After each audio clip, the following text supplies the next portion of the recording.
We're about to, can you hear me in the back? Everybody's loud and clear? All right, everyone, I'm so happy you all made it today. It's a lunch and learn.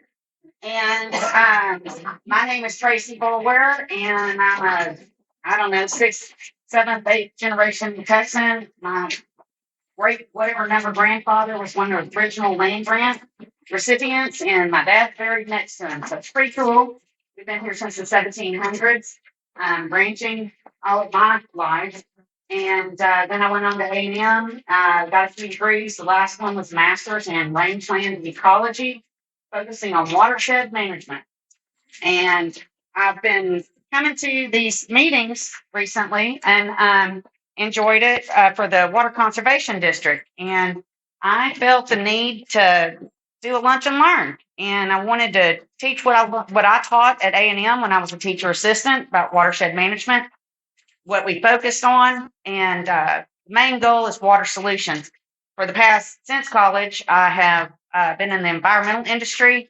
I did waste product conversion, hazardous waste recycling, hazardous waste cleanup, worked extensively with TCEQ, EPA, you name an acronym, I've worked with them probably. And so I've seen it all. And I wanted to share a little bit of the information that I know. And hopefully people can walk away curious and researching more and forming opinions that based upon what has been researched by our state of Texas, Water Board Commission, TCEQ, and others. So my objective today is quick facts about the spring, the local spring, flow and usage. Then next, we're going to highlight on the current water management plan put out by Kinney County Groundwater Conservation District. We're going to watch a quick video that's very, very good, gives you an inspiration and an idea of my background, but it's not about me, it's about a conservation ranch. And then we're going to expand on the future water management plans as outlined in the Kinney County Groundwater Management District. Sorry, a lot of words. So we can go on to the next one. So I'm going to start out with there's three types of springs. I'm going to break this information down from what we call a 30,000 foot. So go to the next one. There's perennial. They flow constantly throughout the year. There's intermittent. Those are temporary springs that are active after rainfall or during seasonal changes. That would be the Lost Moras Spring. No. Ma'am, this is my platform. Incorrect. If you shout out one more time, you're going to be escorted out. This is my platform. That's your Good. right. Okay. Can she please leave? We'll have the room empty pretty soon. That's fine. We're not. This is not controversial. This is a lunch and learn. This has been taught for when I was in school, but I'm not going to have anybody being rude and disrespectful. So then the last type of spring is periodic, and that's the kind that vent, erupt, irregular intervals. So anyway, locally, the intermittent spring is Lost Moras.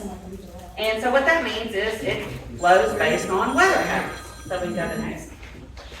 So just to give you a little bit of history, the Lost Moras Spring discharges 12 to 14 million gallons a day. And I got this off the FortClark.com website. The Brackettville municipal runs about 200,000 gallons a day, and agricultural is about 136,000 gallons a day. So, this is what I was wondering at these last meetings. Why is there a perceived crisis of overpumping? I've been trying to figure that out 20 years. Maybe some of you can help me. But the daily municipal and ag use represent about 3% equivalent flow rate of Lost Moras. That doesn't really, that's statistically insignificant. So, where's their problem? I don't know. So, okay, I got this information from FortClark.com, TCEQ, Texas Water Development Board, and the Kinney County Groundwater District Water Plan for 2023, which those are all great sources of information, and I highly recommend going to those websites and reading. So what is the true issue of crisis? Well, that's the loss of native Texas grassland. and that affects our water tables and our ecosystem.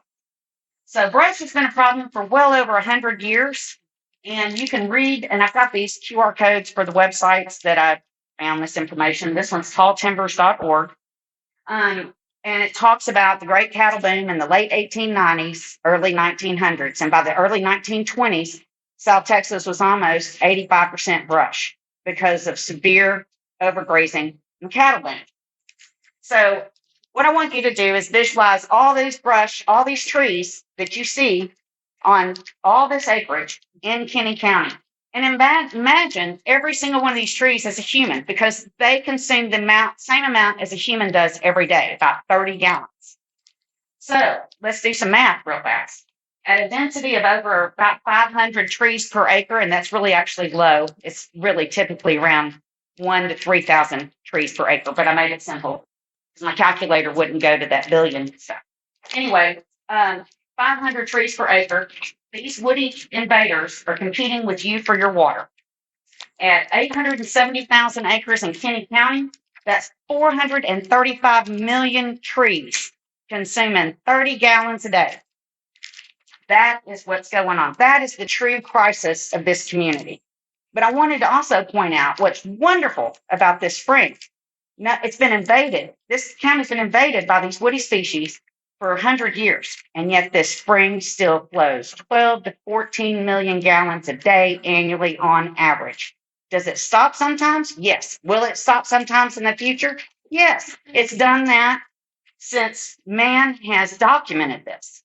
So the spring flow, I'd say that spring is actually very healthy given 400 plus million trees are drinking out of this aquifer that feeds it.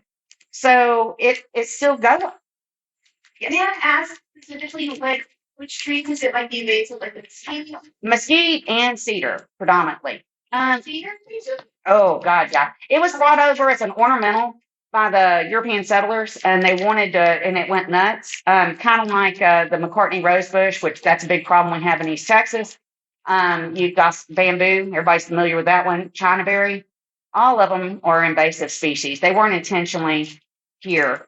And when grass is the most aggressive species there is, and if grass, this should all look like the roadsides. So you see how beautiful the yellow grass is? That's what all of this land should look like. Just look at the roadsides. So when grass is overgrazed, then it can't compete with the woody species, and the woody species doesn't have any competition, so it takes over. If you keep overgrazing, then eventually you're going to have brush, and that's what's happened.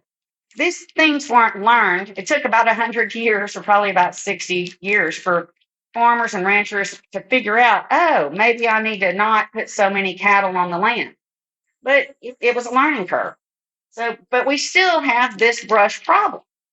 So water in this county is actually doing really well. This aquifer is producing water, even though it's got more woody species consuming like the equivalent of the United States population plus Canada.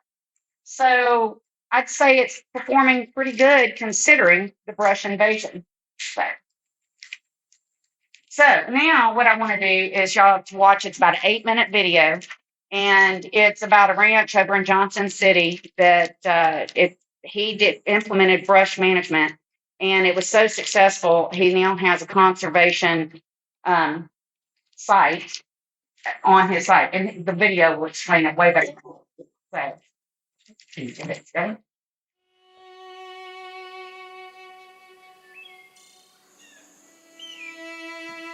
50 years ago, you couldn't hardly walk through this place. It was wall-to-wall brush. There wasn't any grass. There wasn't any water. Nobody wanted it.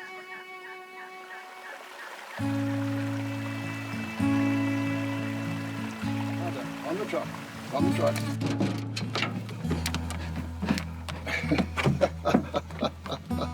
He's the finest dog in the United States of America. Yeah, in Texas, too. Well, I was born in Ohio, born into poverty, to be honest about it. We lived out in the country amongst the Amish people. So I really got my life example set for me by my own mother.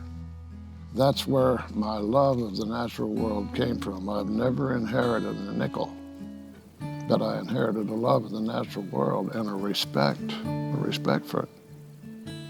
When I got out of the university, I took a job. I sold vacuum cleaners door to door. I went into the fast food business.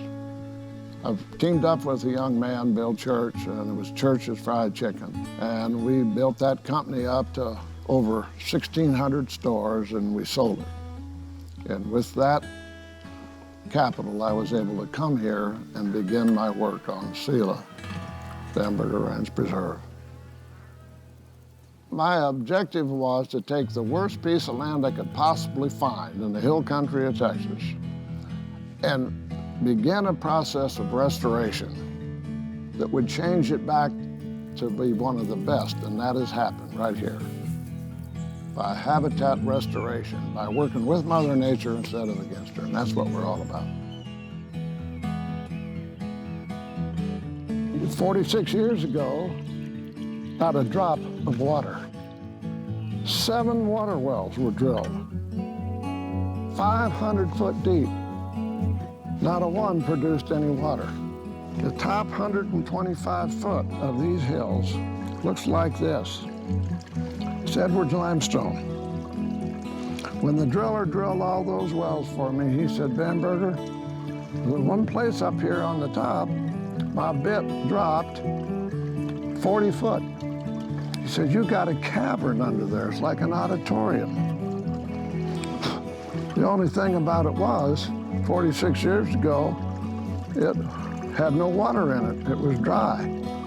It was dry because the water that was coming in was running off as opposed to sinking in. When I came here, all of the little holes and all of that limestone were just as dry as the one I'm holding in my hand. Now what happened? We replaced that condition with this condition 2.5 years after we began. The first spring came to life.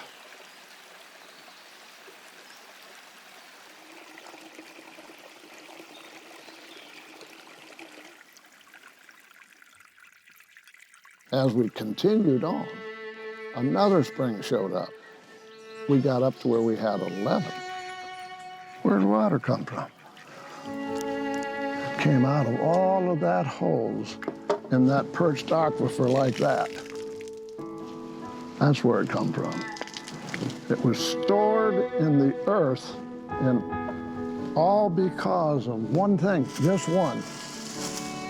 And I'm telling you, I'm going to show you the greatest conservation tool ever made, and everything I talk about could not have happened without grass.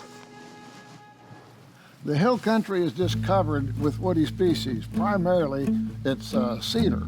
We took out a great portion of it here on the ranch. We were just covered with it. We had no grass.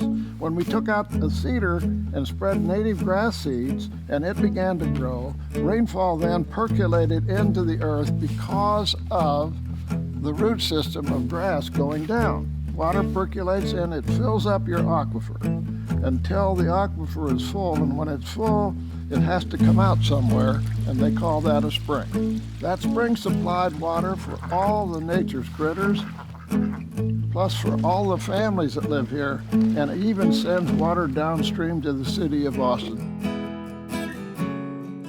Now, what does it cost? Our governments and governments all around the world, they're spending millions and millions of dollars doing all kinds of things, dams and reservoirs and pipelines, and all of this can be done by you and I. We don't have to have government. We can't expect government to do it all anyway. But if we do have some conservation ethics, the results are mind-boggling. Now, do we see that kind of erosion here? I'm telling you, truthfully, I've seen this property and the experiences that people have here change lives. What does Sela mean? Oh, beautiful. Thank you so much. What does Selah mean? When I was younger, I discovered in the Psalms the word Selah. It means to stop, to pause, to look around you and reflect on everything you see.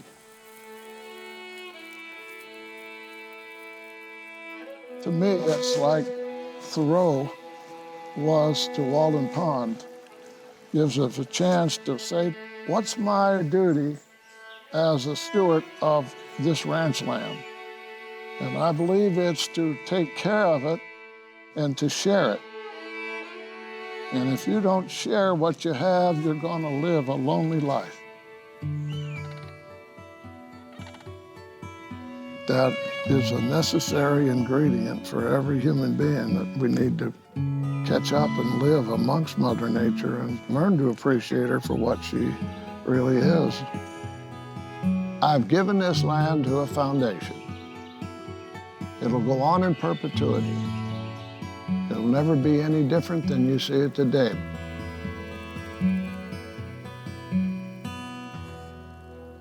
When I leave this world, that's what I want as part of my legacy.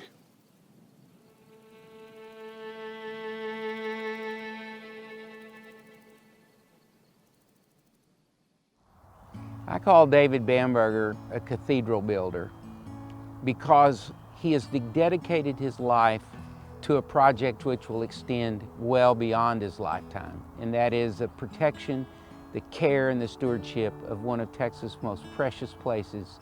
More importantly, with the stress on the landscape of Texas today, he's left a legacy which needs to be extended well beyond the borders of Selah. If you love the landscape of our state, I encourage each of you to do what you can with your time, your funds, to Selah Bamberger Ranch Preserve, so that the legacy of J. David Bamberger will extend well beyond his lifetime and yours as well.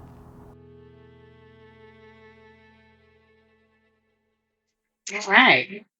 And I've got their information as well if you ever want to go see the ranch and learn a lot of it firsthand. But I thought that explains things very well. So now, with that in mind, that is our crisis here in Kenny County. And I wanted to go now. So now this is where we are. Okay, back one. So by law, the water district is required to provide a water management plan, and it was approved by the Texas Water Development Board, most recent one in 23, and another one's gearing up. And I want to focus on the projections in that water management plan and the strategies. I've got QR codes. They'll be available at the end for you to take a picture so you can go and look at the sources of all this information that I found. So first, on page 8, they talk about the water supply needs. And water supply is doing really well. Their estimates show 7 of the 8 categories listed. There's projected surplus. The only one that does not is the livestock supply in the Nueces River Basin of Kenny County. And that's a small need, is what it stated. But I highly encourage you to go and read that. And also, there's a great PowerPoint presentation in there that gives you a lot of educational information on water conservation and the efforts of the district. Their water management strategies currently is to increase water supply to Spofford, and I believe they've got that starting in 2030. Also, for the Fort Clark Springs Mud District, an increase in the storage facilities. And then the third water management strategy is an anticipated demand reduction of 79 acre-feet per year, resulting from a water loss audit and mine line repairs for Fort Clark Springs. So water loss audits are really good for municipalities and mud districts to find where water's getting wasted. And that's one of the things of conservation, is to find water loss. So here's the exciting part. What can we do? Conjunctive use. So conjunctive use is a holistic approach to water management. The practice of using both groundwater and surface water together to improve the reliability and the availability of water and to optimize the balance between water supply and demand. It can involve a wide range of approaches. And so what I'm going to do is cover what's most popular and what's happening in the city of Austin and the city of Kerrville, and they have very successful conjunction use programs. Also, all Western states, Utah, California, Arizona, all of them are implementing conjunctive use programs. So, right here is a list of government funding programs. This is not exhaustive. This is just the first portion of it. You can find more. And all of these help fund conjunctive use programs, which I want to strongly encourage the water board the district to look into, to go get government dollars to fund some of these programs. So let's go to the next one. So conservation, that's one of the main cornerstones of this conservation. Sorry. Wastefulness is very expensive. It costs a lot of money. I was speaking to one of the farmers. He spends $62,000 a month in electric bills running his irrigation wells. He said, I have zero desire to pump one extra drop of water out that I don't need because it costs me money. It's expensive to be wasteful. So it makes financial sense. But not only does it make financial sense, most importantly, it appeals to our desire to be a good steward of the land. We all want to do what's right. We want to treat the land with love. So the best strategy has been executed by the Kenny County Groundwater District, because that was what was developed, I believe, 25 years ago, roughly. I think in 2001. Is that right? 2002. And what the Conservation District did and what it's for is to prevent just the wild, wild west of overpumping. And so scientists that be granted everyone water permits saying this is the max this aquifer can handle. It provides rules, permits, regulations, guidance, research, and projects and plans, and also opens it up for government grants. Conservation efforts are being practiced, and to my knowledge, somebody can correct me, no permitted well has exceeded their permit limits in Kenny County. To learn more, you can totally search agricultural water conservation grants to learn more about implementing these practices. So another option is precipitation enhancement, which is cloud seeding. It's sexy and it's scary. The link below, it gives you a market insight. There's well over 200 companies in the world so far and growing that do cloud seeding. I'm intrigued. I strongly encourage everyone to look into it because it might be a viable option. We don't know. Well, it is working in other places, so something to investigate. Another one is brush control. You've seen the video. It is the root cause of all the water issues in South Texas. It needs the most attention sooner more than later. And to get brush control going, your local county extension agent is one of your best sources. I looked on the Texas State Soil and Water Conservation Board, and this QR code will get you started on a lot of that. There's so many grant programs out there to help with brush management. There's artificial recharge enhancement. And the water management plan says this one is not applicable to the district due to the lack of available surface water of acceptable quality and effectiveness.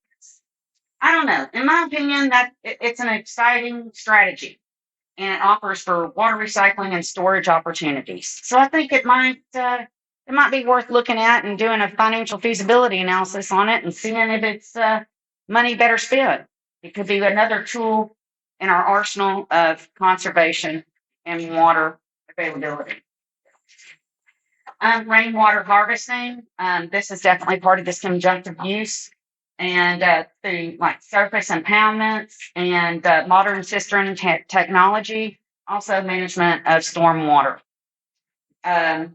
this is also a worthy pursuit of investigation.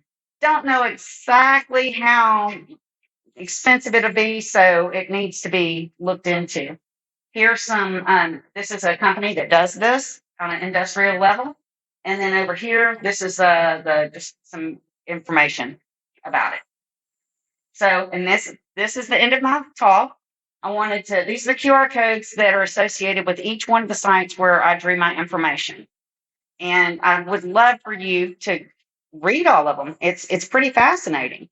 And once you realize what the true problem is, maybe, just maybe, this community can come together instead of all the fighting that I've seen going on. It's disheartening. And I think you're a great community. And I think that just when you realize that maybe the problem is not what it seems. And that's what I wanted to do, is give you an education from a bird's eye view about water, hydrogeology, all that fun stuff. And that is all. And I would love for you to ask questions. And I'm going to see if I can answer. Okay, so I moved here in 2002 when I thought McKinney County water more. The difference in my land is I did clear it, and what came back is weesatch. Mm-hmm. Weesatch is just as bad, I consider worse. Yeah. It's harder to keep off your land, and we try every year to keep it up. Also, I'd like to state that all the people on the permits do not pump, myself included. So to say that we pump what's on that list is crazy. That's all I have to say about any of it. But weesatch is a new invasive trait. It is. And the other one is, I don't know what it's called. We used to have it pulled. We used to have our students come out and help us pull it out of our trees. We can no longer do that. I call it snake weed because there's always snakes in it. But it's that weed that grows to the left of the Fort Bridge. I don't think they had that when I moved here. And it's coming down Pinto. And it drinks so much water, it's like straw. Yeah. I don't know what it is. I know, what's his name? The guy you told us to talk to, the Extension agent? Red Allen. He can tell you. Yeah. But keeping that out has been a problem. What about goats? I mean, goats are, I don't think so. yeah, they're some of the best natural way of brush control there is, but I mean, you'd have to have a lot. Goats, and then also prescribed burns, but also mechanical and herbicide. We were burning. And then during the drought, we don't have enough, because of the wildlife, we don't have enough grass to burn anymore. And so we were doing great. And then we didn't have enough, you have to have enough fuel to kill the trees. And we were doing great. And we're losing them again. Yeah, It's a process of clearing again. yeah, it's an ongoing battle. And I liken it to cleaning your house. You can't just clean your house one day and it's going to be clean for the rest of your life. Nope, it's maintenance, and maintenance is the bane of everybody's existence, including We mine. have to take one of our teachers' salaries a year. Yeah, yeah, it's not a fun thing. This brush invasion is real. My biggest concern is like what's happened in California with all the wildfires, because it's going to happen. It's not a matter of if, it'll be when. I mean, it's got too large a fuel load going on. So, I mean, brush control is the real crisis we're in down here. But yeah. Yes, ma'am. David Palmer. Those of you who don't know me, I'm a candidate in the upcoming election, which is obviously on people's minds right now. So I'm not here to campaign, and I appreciate your presentation. I think, let's just say what you're saying is valid. Let's go with that this could be a tool that could be used to aid the issues around here. Mm-hmm. You say it's the tool. I'm not sure, or maybe I'm not going to put words in your mouth. Let's just call it a tool. Right. So I assume, and you can maybe correct me if I'm wrong, it's been around for quite a while. I mean, people have known for a while that the cattle ate the grass and, the trees use water. But why has it not been more utilized if it's what you say it is? And why hasn't the current board ever addressed it until you brought it up a couple months ago in meeting? I mean, they've never talked about it. And Dr. Hutchinson has also never really considered it a valid issue. Maybe it is. It's in the water plan. Have you read it? Yes, it says in the water plan, brush control would be a good idea, but, you know, we could publish what it says in the water plan, but how much brush control has the board implemented? Well, they can't. They're not supposed to. That is the property owner's job to do it. They're here to support. Well, the district can't go and clear land for you, but they can help you get grant dollars. Have they done that? Well, I mean, I'm not saying it's cheap. Well, I am not saying it's cheap. I'm just telling you that it's the issue, but you do have resources available to you. The Soil and Water Conservation Board can also help you with that. Yes, That is a totally different group. I'm gonna speak on that just a second because I have spoken to board members who presented it 8 months ago and have suggested when I started asking questions. That is something. You're talking when Blake brought it up at the Yes, meeting. no, not just the meeting, sir, I've spoken to him before that, over 8 months ago. It is something that he brought to my attention that could be a solution, which was brought up in the meeting. Yes, it's a tool, so it was brought up. As far as who heard it, that I'm not sure, but it has been discussed. It is, I brought it up, maybe, My over a year opinion ago, is- over a year ago. but the reason why things aren't being done, it's the same reason why, you know, I need to lose 10 pounds, but I'm still going to go buy that cheeseburger and french fries. I mean, that's the same philosophy is you know what's good for you. You know it should happen. Well, I'm distracted and I'm going to go for the quick, easy. It's a dedication, and that's being a steward of the land. Is it horribly crappy? Yeah, but it needs to be done. One more question, if Sure. I might. Sure. You know, there's some question about, who's putting on this meeting, and, you know, I'm happy that I'm here, and I'm happy that everybody's here. I'm happy that you're doing this speech. Could you tell everybody a little more about who you are, and if honestaquifers.com is your website? No, that's not my website. That's the PAC. But You know who it is? well, the treasurer I think says Vicki Warner. Is she here? No. Does anybody in the room know Vicki Warner? Why is that relevant? She is. Let me explain why I'm here. I'm here because I come from a education background with a master's in watershed management. I've made a career out of environmentalism, conservationism, historic preservation. Also, we had for 12 years a health resort that focused on detoxification through fasting and colonics. We taught raw food classes and edible foraging. So I know a little bit about this stuff, just a little. I've only spent the past 50 years, I'm going to say 40, doing this. So I'm here because I see people that need education and a different perspective on what could be the issue or what is the issue. And I feel like there's a lot of passion, but I feel like it's misguided. And I think when you realize the true problem is brush control, not someone pumping, when there's only 3% of the water use from pumps, equivalent to what the Science will have to do that, and the science has proved it. It's there. You can. Well, I'm not saying. No, I'm not saying it.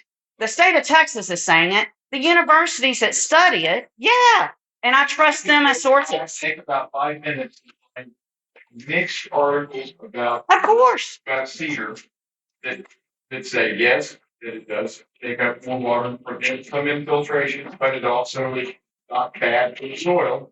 It's a mixed bag. It's not a single. There's definitely several viewpoints. There's a gentleman with the last name of Wilcox out of Texas A&M, out of the ag sciences. I came from the eco sciences.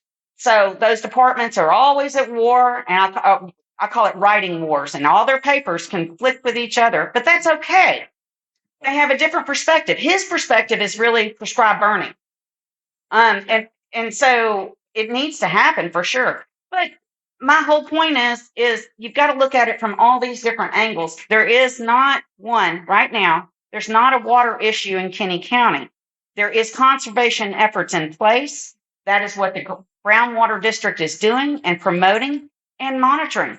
And the people that have water permits are not even using their total permitted amount. So I don't understand why everybody wants to scream no pumping when no one's really pumping.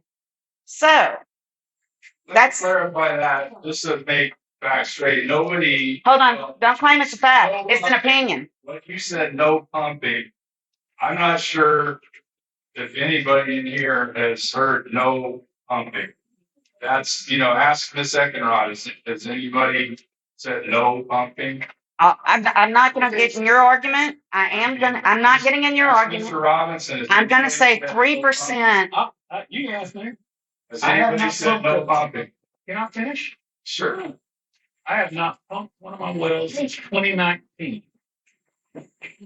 Sir, that's not what she said. No, I'm answering what I can answer, which is for me.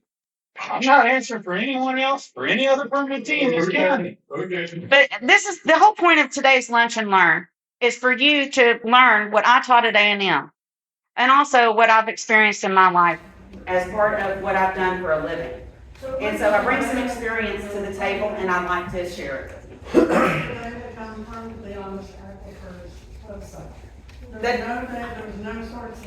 I'm not here to talk about honest aquifers. I'm here for my lecture.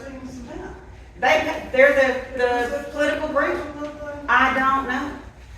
I'm not here to talk about them. I was on the board with Washington County Wildlife Society back in the 2000s, and I know this ranch won Lone Star Land Steward Award. I can't remember what year it was, which I believe Texas gives out 3 awards a year, one for counties and one for landowner and somebody else. But the big thing with us was you got to get your landowners together. I mean, as far as wildlife, you're not looking at each person having 50 acres and all that, but doing things as a group. Yeah. So I think that's one of the things that I've been trying to do is working with brush control, bringing native grasses back in on my property here. But it's landowners getting together. I mean, you may not, every little bit helps, but it's all working together for, and it's just one piece of the puzzle. It is one little. It is, but if you just implement a little bit from each piece, and if everyone enacted a little bit, you would see the greater good from it, and you would see some of these creeks and streams. 30 something years ago, when I was collecting the data out of the Lyle Ranch in Concan, it's 40,000 acre ranch, and that was my research watershed. And I firsthand collected the data and saw water coming back into the creeks and streams from where they removed the brush. But that's one facet. Stormwater management, and that's part of that water harvesting. There's so many other facets that can be utilized and be provided. You mentioned the grants and Yes. getting grants to help you remove the brush and make the property able to absorb the water that falls on it.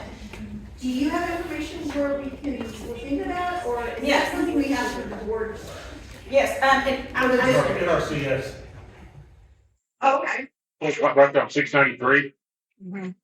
So there's grants out there. Clarissa. Oh my gosh. Clarissa's the one now, and you sign up. You can do brush control by mechanical, or you can do it by spray.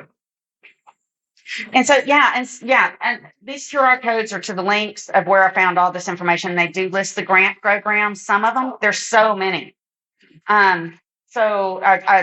But brush control is one that you can physically do yourself on your land. Is something that you can make a difference on your property. The district can take advantage of trying to do conjunctive use and employing all these other opportunities to manage the rain and the water. No, that's one facet of it, and that would be just one option that probably is going to be too expensive and not cost effective to do a lake. So there's other technologies out there. I don't know all of them, but they're available, and I encourage you to contact City of Austin and ask them about their conjunctive use program. They're very proud of it. City of Kerrville, theirs is extremely successful, and they employ all these opportunities. And I think that Bracketville could do it on a obviously much smaller scale because it's a much smaller town. On the brush that you're talking about the Wahian sage also? Yeah, any woody species. Invasive also? Any woody species are the invasive ones, and they're invasive in volume. I mean, yes, they're native, but they shouldn't be at the numbers they are. It should be what you just drive along the road And what you see on the roadside is what your land should look like here. And I agree with you about the fighting. I moved here in 2001, and that's when the water board deal was going on, the water wars. Yeah. In 2002, the district was created, January 12, 2002. So anyway, since then, it separated the whole community. And it's like, I'm not from here, so you just see what's happening. Mm-hmm. And if you talk to one side or the other, if you say something that they don't like, I mean, you become the enemy. And people are just worried about their water wells and their water and stuff like that, which that's what I'm worried about, my water well not drying and stuff. So, like you say, there needs to be some solutions, not just infighting and stuff. It needs to get people to get together, on both sides and, come up with something that's gonna bring the community back, together and. Well, obviously, everybody's able to coexist. They already do. I mean, in my neighborhood, you've got Republicans and Democrats, Right. and we all live together on the same street. And we don't agree on. We don't have to agree on it. all the same thing. So Yeah. the water is very, important for our existence and stuff. Yes. It's just, people need to get together and see what needs to be done in reference to the conservation, preservation and stuff, and give us the facts that's okay.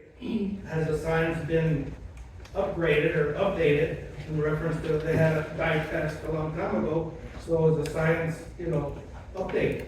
It actually is. The water district has hired Dr. Bill, and he's been researching in this county for like 15 plus years. And by the way, the project that I did when I was in my master's program, I inherited 4 years of it. And before I started on it, it was 8 years. And when I decided not to go for my PhD and just get a master's, is because they said, well, you're going to have to be doing this research for the next 10. And I was like, well, no, I'll just get my master's and get out. I mean, because weather and natural processes take years to study.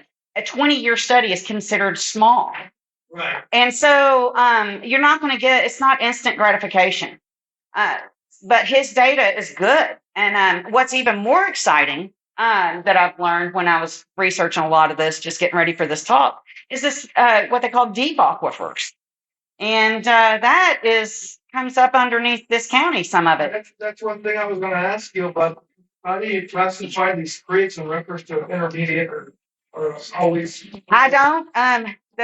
How are they classified? I was just wondering. Oh, all the creeks. If it's seasonal flow, it's intermittent. Because most of these creeks have been flowing for years since I got here. Got intermediate in this area. Yeah. And Mud Creek, I had never seen it drop till maybe a couple years ago off and on. The creek in Del Rio, on Felipe, that thing's never dried, and supposedly it's because of the lake. The one here has been just several times since I've been here, so I was just wondering how it's classified in reference to. Probably at one time they were perennial, but the brush killed it. But they reclassify in reference to what it's. And those are really more springs. Those are creeks and rivers that you're referring to. But yeah, I mean, when in Montgomery, we had a drought, I don't know, 7-10 years ago. All 3 of my water wells ran dry and my springs stopped flowing. And it happened. And we have rainfall of 60-70 inches a year. So, and our droughts are nothing like your droughts. We consider it a drought if it's 3 months and there's no rain. Here, it's been 4 years in a drought. Yeah. But what's wonderful, this is what you should be so very proud of. Your aquifer is performing for you. It's stressed from drought. It's stressed from these trees, and yet it still produces water. So your problem isn't the aquifer's performance. It's actually more management of the land and also looking at more conjunctive use. Right. Ms. Boulware, can you acknowledge that pumping affects the aquifer? Can we just add that to one of the effects on the aquifer? Your website says pumping does not affect the aquifer. Can you address that? Here's the thing. Pumping affects the aquifer in different regions, but actually for the springs, the pump that's closest to the springs is the city of Brackettville. And yes, the city of Brackettville's well, when it cranks up during stressful times, it does affect the springs. So that's what you're saying is the only well that affects the springs. then? I'm not, here's the thing, mud too. I but- know, so 2 wells affect the springs. Yes, they do. It's Okay. wells, What about the rest of them? no, they're not in close We have proximity. data coming out at the end of the year, and we're waiting on all of that data to come out, and then we will address it, whether it's the farmer's company, and we are under a drought. I mean, you do agree we're under a That was drought. my What do you question. say springs? I'm saying, Springs are free for lost water just- specifically? Yes, ma'am. So specific to Lost Water Spring, You're saying that the city wells and the mud wells are the only wells that affect that spring. Yes, Thank you. you're welcome. I know you went to the Kinney County Groundwater District's website to check out all this statistics and everything. Did you happen to check out what the Region Las Moras Spring Association, what their gripe was basically, to see what they were wanting? I don't really know much about them other than their complaint is the springs have run dry, so it's your fault, your fault, your fault. These springs have gone dry. When you shouldn't be pointing at other humans, you should go, wait, why is this spring running dry? Has it done it in the past? Yeah. Is it going to do it in the future? Yes, 100% guaranteed. The question is, did you go and see what their actual, we did kind of have some ideas and a proposal that we submitted to the Kinney County Groundwater District. And they basically, they said they would look at them, and then they didn't at all. Here's So, I mean, there's a lot more to it than just what the Kinney County, there's people with other concerns. And to get a good balanced idea of what's going on, you should see what everybody has to say. Oh, I agree with you on, it's great. I've seen what they're worried about the springs running dry. But they're also private, so they don't let anybody in there and see. So yeah, you're not. A lot of the conversation that goes on is on the Facebook page as well. I'm not on social media, but so here's the thing.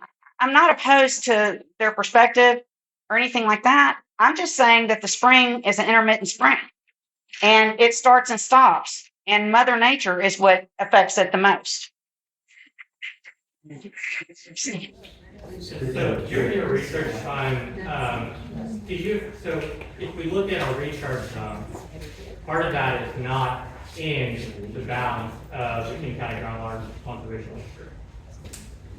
So during your research or any time during your career, have you seen agreements between water districts, not necessarily in Region J, but how have you seen water districts work together? And what do you see the barriers of those agreements, and does Kinney County specifically have anything that they need to do to prepare to have those types of agreements with other conservation districts? Yeah, they should have communications. I think that they should, do lunch and everybody meet for a lunch and have a talk and discussion.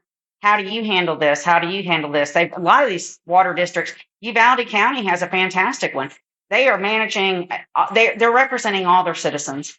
They have farms, they have ranches, they have hunting. They sell water, they do it all. And they've got a growing population, and they are on the same aquifer, and look at their success.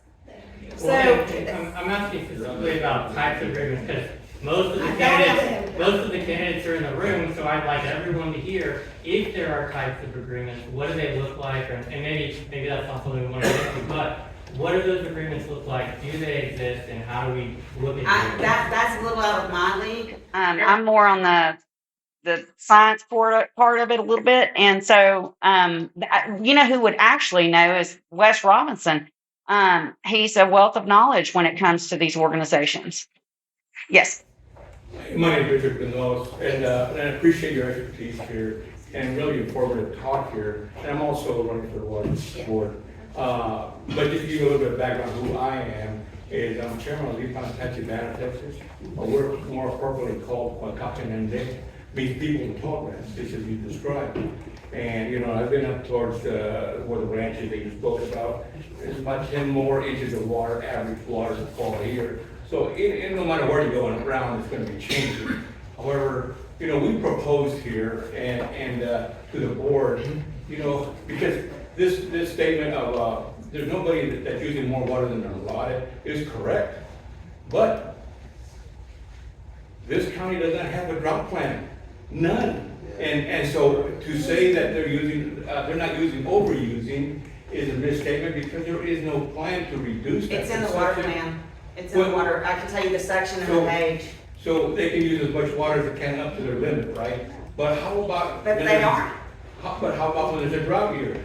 We were all asked to reduce here in town on the fort, but. That's nobody else. your mud district dictates your drought plan.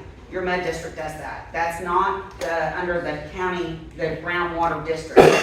So when they have a drought plan, the mud does, and so does the city of Brownville, and their rules are what you follow. But they don't have any rules. The groundwater is working on it. We have a committee formed, and they're supposed to have it by the end of the year. Yeah, well, see, we've been doing this for years now, and it still don't have a plan. So that was part of the reasoning that, there's so many other candidates running because they don't move, or they don't seem to move fast enough when there's a drought. Now, obviously, if there was plenty of water, there'd be no problem. But we've had a problem. So something needs to be done. There's other counties that have implemented those kind of reductions in water use when there's less water. We can't control that. We can pull up all the plants we want, there's still less water. And so we need to prepare for those kind of things. And if we don't, we all will pay. I believe the drought plan is in the works, but it's based on data that's not completed, and from my understanding, it won't be, like I told you, these studies take 20 years. You don't just arbitrarily decide 1 year decides how the rest of the years go. That's not how hydrology works. It's been more than 1 year. It's gonna need 20 years of data to give you a So in 20 years, we'll have a plan. No, you've already we should had have all this 15 plus data at the years. end of the year. In December, we're supposed to have all the Dr. Bill's gonna data. have it by December. He's got enough data, according to him, that he's comfortable with making his recommendations. Ms. Boulware, Mr. Schott is here, he's a director on the board. Care to give us an update on the drought plan, sir? No, I'm just here to listen to y'all talk. Director Eckenrod, can you give us This an isn't update on the drought plan? I am not on that committee, but I know that there are. Director Schott is. Well, but it's still in the. I've already given you an update. It is in the works, and we've got to wait on data from Dr. Bill. In the works, what is in the works mean? I'm sorry, what is the definition of this? I mean, what is in the works? It means it's being worked on right now, and they can't put a plan in place unless they have accurate data and usable data. I would love to speak on this because I, on both sides of this, I am from the community, not committee, and I have been asking those questions. Okay, I've seen it, watched the videos, the saying of kicking the can. Speaking to both hydrologists, asking those hard questions. When is a plan going to be formulated? What is holding up the plan? And what information do we need to have a solid plan that's going to benefit everybody, not just certain people asking for limitations and restrictions, but it's the total community. Based off of the last 3 years, that it's different than the last 20 years. There's new information, there's new machines, there's new science, there's new things that are being evaluated to create more of a sound plan. To make sure. No, but I'm saying it from the perspective that she, which is, I'm following the science as well. I'm listening to Bill, I'm listening to them saying, Yes, we do. We need to know. we should have a solid There's- knowledge of the last 20 years ready to present in December. So when they keep asking that question, I'm asking the same question, and I believe that the information is going to be sufficient by December to have a plan that should hopefully meet everybody. Not everybody's needs, that's a bad statement. But the science is being done. People are investing the time. This research will be available in December, January. Available, But then a plan would be formed right. after that, and I would say that would take probably 6 to 8 months. I'm just guessing on that. And that would be another one to meet with the local counties and look at their drought plans that they have, and they're a little more elaborate than the drought plan here. Yes. All right, so we can wait on Dr. Bill's plan, and I've been advocating for you as groundwater candidate. I've been advocating to everybody that I've talked to. I've been walking around the street, shaking hands and that sort of thing. that we need to use science and best science that we have available to use data. Now, we can quibble about that. Some folks can. Some folks quibble about it on one side. Some folks quibble about it on the other side. But I'm hearing a lot of them. My degree's in biology, quantitative biology from UT Arlington. That means I took a lot of stats. And I'm hearing a lot of misuse of the term correlation on both sides of this argument, right? I'm hearing people say that there's no correlation or there is a correlation. If there's no correlation, and I've looked at Bill's data, the wells that there is no correlation between the spring flow or the Austin Chalk wells in the southern end of the county, because no correlation is a flat line. Correct. When you map the well usage and you map the spring flow, it's a flat line. Now, you get different degrees of correlation on different parts of the county based upon the wells. The Tularosa well is close to a linear correlation between the well and spring flow.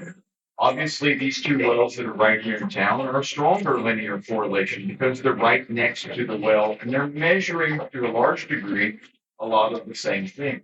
When you get out to the Dooley well, there is still a positive correlation. It's not a straight line and it's not linear. What it looks like to me, and I'm not a hydrologist, but it looks like to me that when the water level is high, you pump the Dooley well, the spring flow are strongly correlated. And then when the water levels are in the middle, it levels off a little bit. And then when the water levels get low again, it drops again. That's still a correlation, even though it's not a straight one-to-one linear correlation. So to say that wells that are in the Edwards Trinity type aquifer are not correlated to the spring flow is not accurately supported by Bill's data. Bill's data says that they are correlated. Now, the degree of correlation varies from well to well to well on all of these test wells. And I'm gotten ahead of myself. It gives you a good representation. It's not necessarily, it gives you a snapshot. And so it's what you're going with. Well, Yes. those wells are correlated, but the other thing that you can't say about a correlation is cause and effect. If we knew cause and effect, we wouldn't call it correlation, we'd call it a regression. So you do the linear regression when you know it's cause and effect. A linear regression is when you make adjustments. Now, if we were to go out, I wouldn't advocate for this, but if we were to go out and take the landowner that has the 12,000 acre feet of water that I permitted, but they're not pumping, I understand. If we were to go out and take one of those wells and pump it down as an experiment, then we could cite that as regression, that it was definitely cause and effect or not. We don't do those sorts of things in natural sciences very often. We do correlations, and then we try to collect evidence to see, is there evidence for cause and effect? Now, correlations can also be where they are measuring the exact same thing. You know, when I teach this to my high school kids, I say, all right, when you have a correlation, the length of the fish and the weight of the fish are going to be strongly correlated. Why? Because they're both measuring how big the fish is, right? The mud well sits about 50 feet away from the spring flow. There's a real good chance that the reason those two are highly correlated is because they're measuring the same thing. The water levels and water pressure at the same spot in the landscape. When we get a little bit farther away, the Tularosa well, the Dooley well, those wells are going to be correlated, but they're not necessarily measuring the same thing. They're going to have some lag behind them. They're going to have some, the Tularosa is upstream from the aquifer, and as it runs down or as it fills up, you're going to see a lag time because the water's flowing down this direction. Whereas the wells that are out on this end of the county are not necessarily going to have that same one-to-one, because as the water levels get pulled down in that sort of a well, it might take a while for the water to move through the aquifer across over there. And so my point is that we need to use Bill's data. He's the hydrogeologist that we're going to trust his data. And so speculating or saying this well or that well doesn't affect, or pumping in this region or that region doesn't affect, we need to go back and look at the data because Phil's data said basically Austin chalk, we can pump that. That doesn't have a lot of no relationship with the thing. Everybody else, it has some impact. How much of the impact is certainly worth discussing, but it does have some impact. I just hate to see people say, either way, I don't like people seeing folks say, There's no relationship between my well and the spring. Excuse me, has Or, hang on a second. no correlation, or has he said, like unremarkable or almost no? Well, What is it the exact depends, word? it depends on the correlation. So there's two things that you measure when you look at correlation. You look at the slope of the line, and you look at what's known as the R value. How well do your docks fit the line? And an R value above 0.5 is usually pretty good. An R value below 0.5 is not very good. And most of these R values are above 0.5, which means that there is some relationship.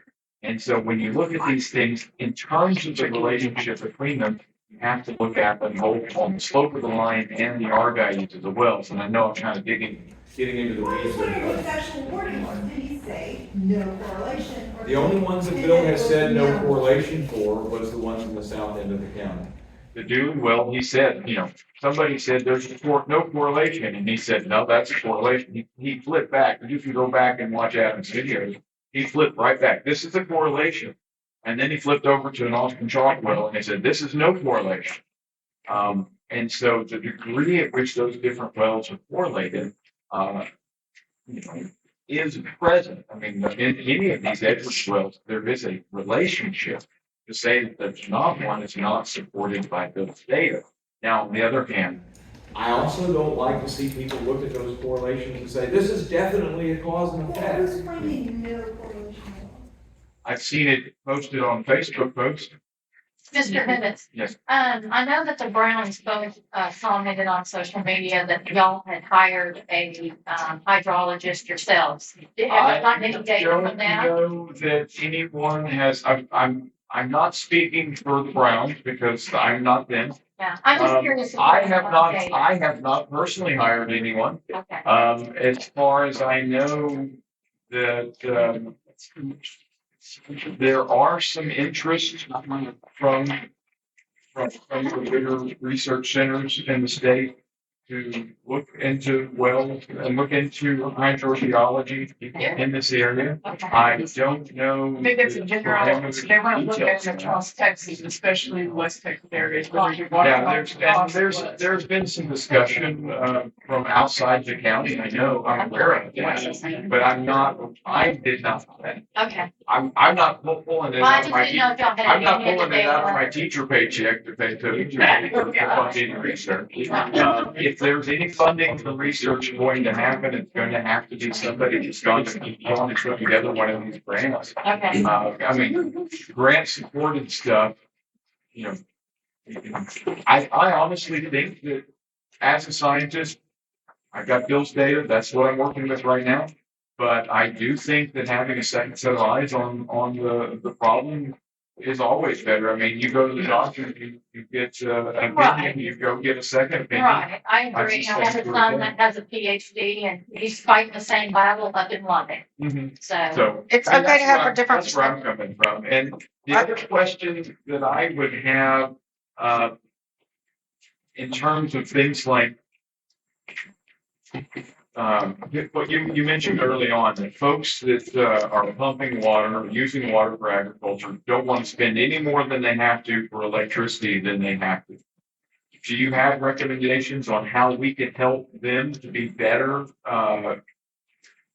to be more efficient, to be able to use less water, to be able to use water more wisely? They're working with the conservation agent, the local soil and water conservation county agents. They utilize new technology as they can afford it, for sure. Are there things that if I get elected or if I don't get elected, that the groundwater board could do to help folks be more efficient in their use of?